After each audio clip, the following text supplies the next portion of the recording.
wa bihi nasta'in wa ala umuri dunya waddin wa ala alihi wa sahbihi ajma'in amma ba'du. Selamat sore semuanya. Sore. Pada udah semangat ya hari ini. Semangat. Semoga kita selalu senantiasa semangat terus seperti saat ini hingga di akhir sesi konseling kelompok kita. Nah, sebelumnya saya berterima kasih sekali kepada kalian semua yang sudah menyempatkan waktu kalian untuk menjalankan konseling kelompok di tahap yang kedua ini. Saya sangat mengapresiasi sekali kehadiran ke tepat waktuan kalian hari ini untuk menjalankan sesi konseling kelompok pada hari ini. Nah, sebelumnya saya mohon izin dulu ya untuk mencatat serta mencatat untuk poin-poin penting yang ada pada sesi konseling kelompok kita pada hari ini. Nah, adapun tema konseling kita pada hari ini yaitu mengidentifikasi masalah yang ada dalam pasangan. Nah, jadi tujuan saya, goal saya pada pertemuan kali ini, kalian sebagai seorang pasangan ini dapat mengetahui di mana nih letak kekurangan yang harus kalian perbaiki dalam diri pribadi kalian masing-masing maupun antara kalian nih yang sudah berumah tangga seperti itu. Nah, sebelum kita lanjutkan ke sesi konseling pada kegiatan konseling kelompoknya, ada baiknya kita memulai kegiatan ini dengan berdoa terlebih dahulu, dan izinkan saya, perkenankan saya untuk memimpin doa ini. Nah, baik, doa dimulai.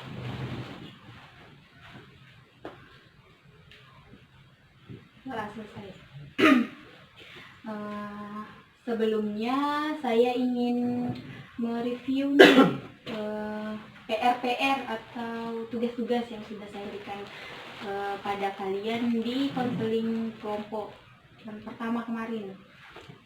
Iya, Bu. Nah, sebelumnya saya ingin menegaskan lagi kepada kalian semua bahwasanya sebelum sesi konseling ini dimulai, saya harap kalian sudah mensilentkan HP, berbicara sesuai dengan arahan.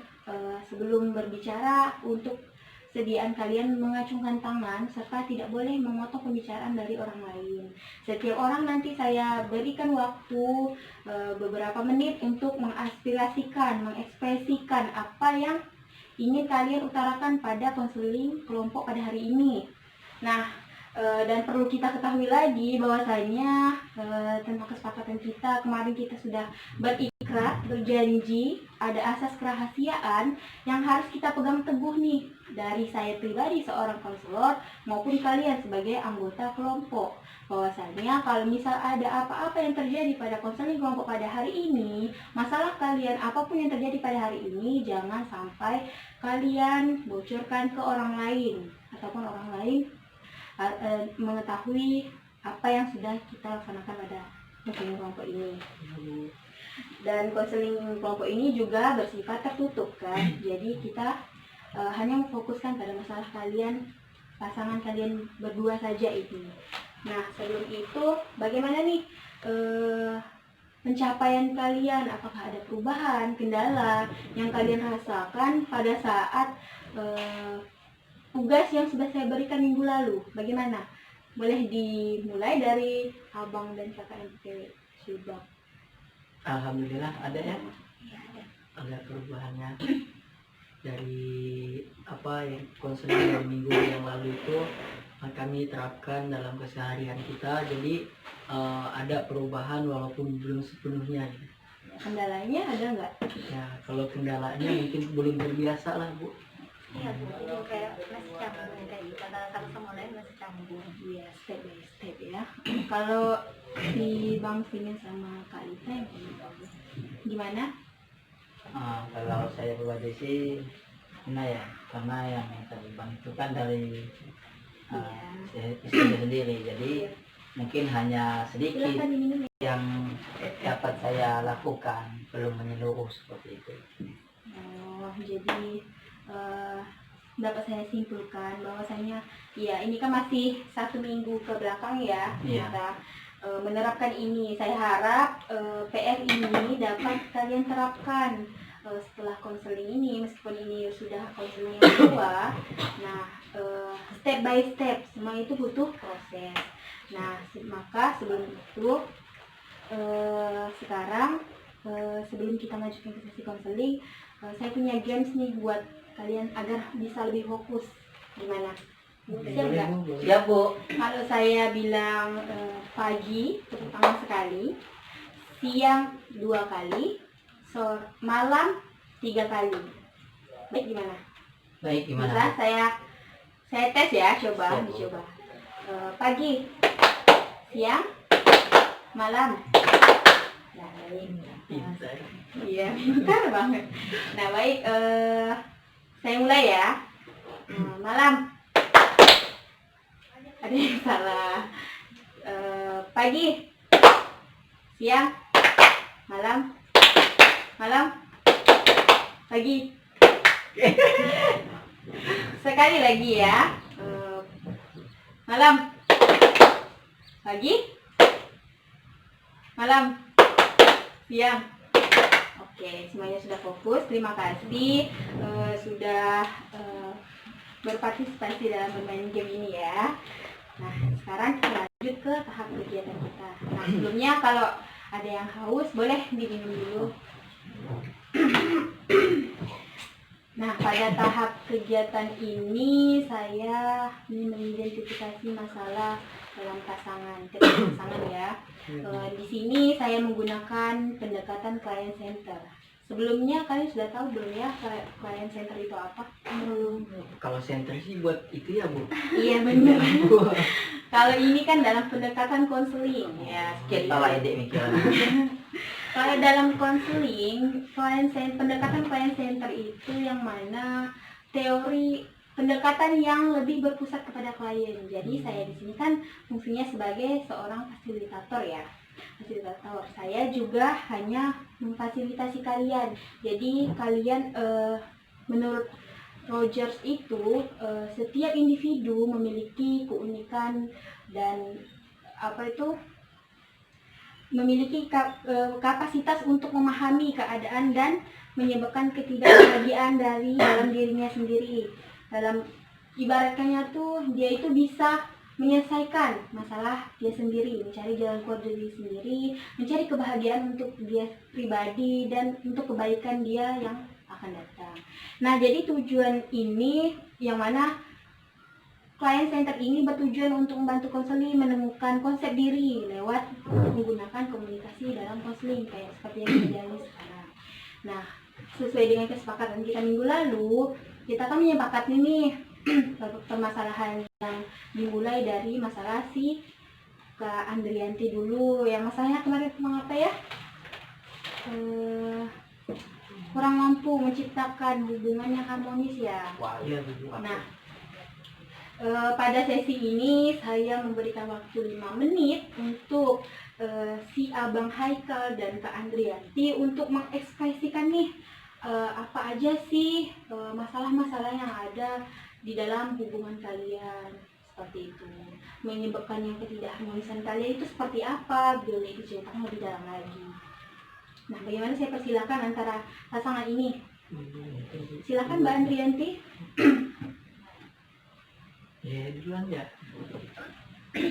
Jadi kalau misalnya di hubungan kami itu tidak mampu mewujudkan keharmonisannya karena mungkin pribadi kami berdua yang sama-sama cuek, jadi tidak mau untuk memulai duluan, rasa gengsi ketika harus memulai duluan, apalagi ketika kami ada masalah, salah satunya tuh tidak mau ngalah gitu. Jadi mereka tuh kayak kami berdua tuh sama-sama keras kepala, nggak mau minta maaf duluan karena kami gengsi, karena kami merasa bahwa diri kami tuh nggak salah kayak gitu. Dari saya sih kayaknya mungkin karena pribadi kami yang cuek, udah tuh karena ada kami yang berbeda-beda, kami sibuk kerja, jadinya susah untuk mewujudkan keharmonisan itu. Ketika sudah pulang kerja, ya udah masing-masing tidur kayak gitu. Jadi keharmonisan itu emang sulit diciptakan di hubungan kami kayak gitu sih. Jadi kalau dari Bang Haikal sendiri gimana nih? Ya mungkin itulah Bu, sama aja kecuekan masing-masing pasti pasti cuek gitu, apalagi kalau udah pulang kerja apa-apa itu cuek gitu. Nah itu aja lah Bu. Nah, jadi kan di sini kan kalian itu kemarin kan ceritanya itu kalian udah 3 tahun pacarannya. Setelah itu, setelah menikah kalian itu jadi berubah, nggak seromantis dulu lagi, nggak seharmonis dulu lagi. Dan mungkin itulah yang menyebabkan kalian sama-sama sibuk dalam bekerja. Jadi seperti itu. Nah, saya tanya lagi kembali, apa sih tujuan kalian untuk menikah seperti itu?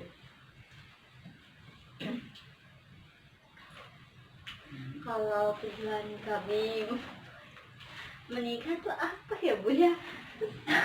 Kalian Benar nggak Bu kalian?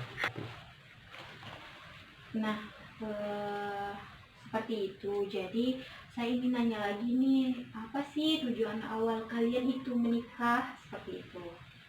Ya kalau tujuan awalnya Bu karena pengen bersama-sama Bu, pengen bersama-sama berkeluarga bersama, ya membangun keharmonisan, tapi kan ini ya banyak hambatan gitu cuy, kayak gini lah Bu. Tujuannya karena ini pengen bersama-sama seterusnya gitu Bu. Lalu hambatan kalian sebelum menikah itu apa sih kira-kira? Sebutin satu aja deh contohnya. Hambatannya. hambatan dari kami berdua sih, terutama tuh yang pertama tuh orang tua, karena kan kami masih terlalu muda. Iya. Jadi sebenarnya dari keluarga juga udah pernah gitu kayak menyarankan jangan menikah dulu, nanti aja ketika udah dewasa.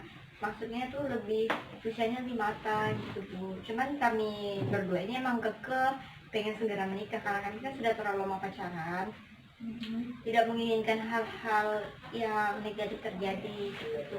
Makanya kan memutuskan untuk menikah di usia yang memang masih muda. Setelah kalian menjalani pernikahan kalian ini kurang lebih 1 tahun ya, apakah kalian ada merasakan perasaan nyesal atau ih kalau tahu kayak gini aku nggak nih mau nikah duluan atau gimana gitu, ada perasaan nyesal atau tidak? Antara keduanya deh, menyesal, ada perasaan nyesal atau tidak? Kalau dari diri saya sih sebenarnya penyesalan yang terbesar tuh nggak ada sih Bu, tidak menyesal karena kan kita menikah kan. Iya. Cuman kayak gimana ya, kadang kita berpikir oh ternyata nikah itu setelah berumah tangga itu nggak seindah, atau bukan tidak seindah, tidak semudah ketika kita masih pacaran untuk saling mengertinya seperti itu. Karena ketika berumah tangga banyak pelajaran-pelajaran yang saya dapatkan seperti itu, yang memang banyak juga pengalaman-pengalaman yang ketika pacaran tidak saya dapatkan, ketika di rumah tangga ini saya dapatkan seperti itu. Jadi kalau misalnya penyesalan ya nggak ada. Baik, terus cara kalian menghadapinya atau meminimalisir gitu, bagaimana? Kalau mulai dari sekarang setelah kami mengikuti sesi konseling ini, kan ini sesi yang kedua ya Bu ya. Jadi setelah sesi yang pertama kemarin kita coba buat memperbaiki semuanya, bahwa kita nggak boleh saling egois kayak gitu. Kita meredakan egois salah satu di antara kami. Ketika siapa yang berdosa, kami harus meminta maaf. Jangan pernah ada kata gengsi di dalam hubungan tersebut, karena kalau misalnya kami tetap sama gengsi kami, maka hubungan kami mungkin seberantakan, bahkan rumah tangga tidak akan bertahan. Baik, nah adanya ketidakharmonisan kalian kan mungkin karena kerja, sibuk, istilahnya intinya sibuk di antara masing-masing pasangan ya. Iya. Nah, jadi kalian kan kira-kira kalian sanggup gak sih untuk membahagiakan pasangan, sesama pasangan, bagaimana? Ya kalau dari pribadi saya sih Bu, insya Allah sanggup, karena kan kita menikah juga ya karena kewajiban juga. Iya. Pertama kan karena kewajiban dan keinginan Iya. untuk selalu bersama, ya insya Allah mampu gitu untuk kedepannya. Terus upaya kamu untuk menciptakan keluarga yang harmonis itu seperti apa? Kan kamu sebagai seorang kepala rumah tangga nih, insya Allah nanti akan mempunyai anak. Nah, sepertinya kan keharmonisan itu kan harus lebih ditingkatkan lagi gitu kan. Nggak hanya pas waktu pacaran doang. Nah, bagaimana nih upaya kamu untuk meningkatkan keharmonisan dalam rumah tangga? Ya, yang seperti yang tadi sudah katakan Bu, yang kita kan sudah mengikuti konseling yang pertama tuh, yang sudah diterapkan sebelum-sebelumnya. Ya, kami itu dibiasakan dalam rumah tangga kita. Jadi jangan pas kita ada sesi konseling baru diterapkan sementara saja, bukan, tetapi seterusnya dan dibiasakan agar keluarga kita menjadi harmonis itu untuk kedepannya. Nah, saya nanya untuk keduanya, kira-kira udah sanggup belum untuk menciptakannya? Sanggup Bu, Mulai dari hari ini dan seterusnya. sanggup. Ya, sanggup. Kapan waktu untuk memulainya? Kira-kira? Saat Detik ini iya, mungkin dari detik ini di saat di ruang konseling ini kami bisa memulai. Iya. Cara menurut kalian, cara yang mudah untuk kalian lakukan itu seperti apa? Kalau dari Menciptakan harmonis. saya sih ya Bu ya, lebih ke ini saling memberi perhatian walaupun dengan sedikit, seperti membuatkan sarapan pagi sebelum bekerja, lebih perhatian. Ya, menyambut suami ketika dia pulang kerja, mengantarnya ketika dia ingin berangkat kerja. Sampai ke itu menurut saya hal yang paling kecil yang dilakukan dalam menimbulkan keharmonisan di rumah tangga kami. Oke, baik. Jadi dapat saya simpulkan bahwasannya kalian mulai hari ini dan seterusnya sudah sanggup untuk memulai hidup bahagia, harmonisan dan rumah tangga ya, seperti itu. Jadi ini saya harap bisa diterapkan untuk kedepannya.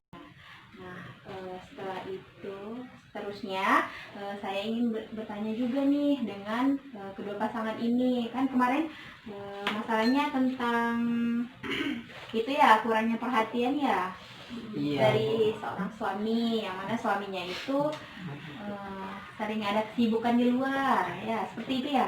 Boleh diceritakan lagi lebih spesifik? Boleh dari Kak Lita atau dari Bang Musliminnya? mungkin dari saya dulu.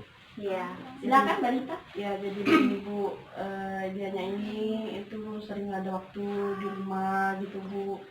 Sering misalkan malam dia keluar dengan teman-temannya, belum lagi kerjaan keluar kota gitu Bu, belum lagi dengan trip dengan teman-temannya gitu Bu, belum lagi di rumah aja main game gitu Bu. Jadi tuh waktu di rumah quality time dengan family itu tidak ada gitu Bu. Jadi sebelumnya, maksud dari Kak Lita ini bukan memaksudkan untuk memojokkan si Bang Musliminnya pada sisi kelompok ini. Malah ini jadi pelajaran untuk kita semuanya, untuk saling mengingatkan dan saling melihat lagi bagaimana cara untuk mengharmoniskan hubungan. Nah, jadi di sini yang saya tanyakan kan, ini tujuan awal kalian itu seperti apa sih? Membangun keluarga yang sakinah, Iya. mawaddah, warahmah, yang harmonis, yang cinta damai dalam rumah tangga, saling berbagi, saling mengerti, dan saling menasihati. Baik. Jadi bagaimana nih perasaan kalian, wabil khususnya untuk si Kak Litanya sendiri? Apakah ada penyesalan nih setelah menikah dengan Bang Musliminnya? Menyesal sih tidak Bu. Iya. Kita harapkan tuh berubah lah gitu. Iya, baik. Bagaimana Bang Muslimin? Kalau saya pribadi sih, penyesalan itu sih tidak ada, Bu. Tidak ada. Karena semenjak menikah saya merasakan sesuatu kenyamanan. Bagus, bagus ya. Terus cara kalian menghadapinya itu gimana? Menghadapi ya perasaan-perasaan yang seperti yang Kak Lita alami, kan di sini kan lebih spesifiknya kan ke Kak Litanya ya, Iya. yang merasa kurang diperhatikan oleh si suami. Bagaimana nih cara Mbak Lita menghadapinya? Apakah mau mulai pengertian atau sebagainya? Bagaimana nih Mbak Lita? Itu pendapat dari Mbak Lita nih. Mbak Lita. Mungkin saya harus lebih sabar gitu, lebih paham gitu.